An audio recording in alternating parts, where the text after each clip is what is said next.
तो शराब तस्कर चाहे जितने भी तरकीब लगा लें, पुलिस के आगे उनका प्लान फेल हो रहा है।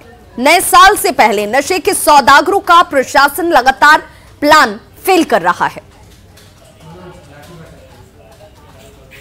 और देखिए, अब आपको 4 तस्वीरें हम दिखा रहे हैं। इन तस्वीरों को देखकर आपको आसानी से समझ में आ जाएगा। दवा व्यवसायी की हत्या कर दी गई। खाकी का काम होता है अपराधियों को खौफ में रखकर लोगों को बेखौफ करना, लेकिन इन तस्वीरों को देखकर इसी पर सवाल उठते हैं। मुजफ्फरपुर की तस्वीर देखिए, जहां पर एक बार फिर से अपराधियों ने अपनी धमक दिखाई और किसान की गोली मारकर हत्या कर दी जाती है।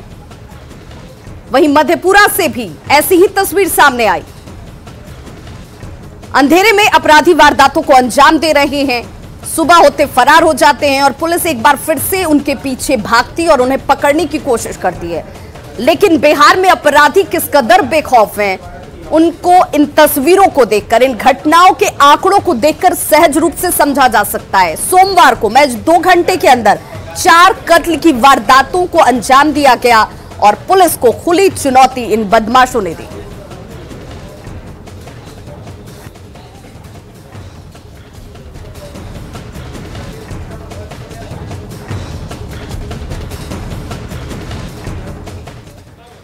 तो बेखौफ बदमाशों की एक और तस्वीर हम आपको दिखाते हैं। यह तस्वीर सीतामढ़ी के मेहसौल से आई। इन तस्वीरों को आप देखेंगे तो आपको आसानी से समझ में आएगा। यह सीसीटीवी कैमरे में कैद हुई तस्वीरें हैं। माइक्रो फाइनेंस कंपनी में अपराधियों ने लूट की वारदात को अंजाम दिया और यह तस्वीरें कैमरे में कैद हो जाती हैं। अपराधी बड़े आराम से पहुंचते हैं हथियार के साथ कंपनी के कार्यालय के अंदर। वहां रखे हुए 4175 रुपए लेकर ये अपराधी फरार हो गए। गनीमत ये रही कि कुछ देर पहले ही बड़ी रकम को बैंक में जमा कर दिया गया था। मेहसौल में अपराध की बढ़ती घटनाएं पुलिस प्रशासन की चुस्ती पर, सख्ती पर सवाल उठाती हैं। और सहयोगी राकेश हमारे साथ इस वक्त फोन लाइन पर जुड़ चुके हैं। राकेश, क्या जानकारी मिल रही है इस घटना के बाद? हालांकि कैमरे में तो तस्वीर कैद हुई है, लेकिन ये अपराधी कैद में कब होंगे?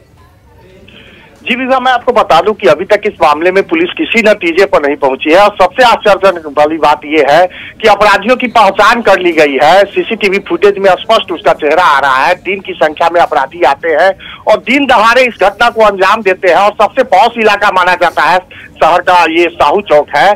और लेकिन वारदात को अंजाम देने के बाद पिस्टल लहराते आसानी से जो अपराधकर्मी है निकल जाते हैं, लेकिन पुलिस सबको सुराग तक नहीं मिल पाती है। तकरीबन घंटों बाद पुलिस मौके पर पहुंचती है। जो पीड़ित बेल स्टाइल माइक्रो फाइनेंस कंपनी के जो कर्मी है उनके द्वारा जानकारी दी जाती है, तो वहां पर पुलिस पहुंचती है। और सबसे नाइट गार्ड की यहाँ पर कोई व्यवस्था नहीं थी क्या?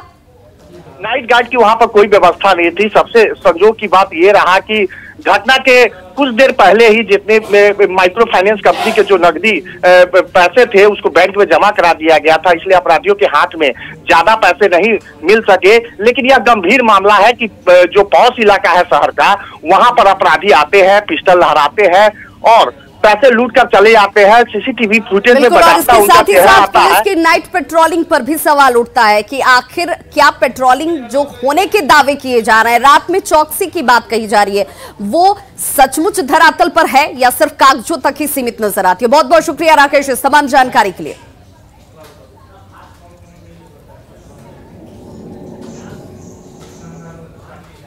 इधर सहरसा की बात करें तो अपराधियों ने 12वीं के छात्र को गोली मार दी। छात्र दीपक कुमार को अपराधियों ने उस वक्त गोली मारी जब वो कोचिंग पढ़ने के लिए जा रहा था।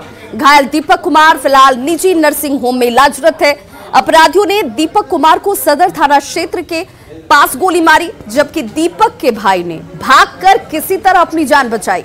पुलिस अब इस मामले की तहकीकात में जुटी है।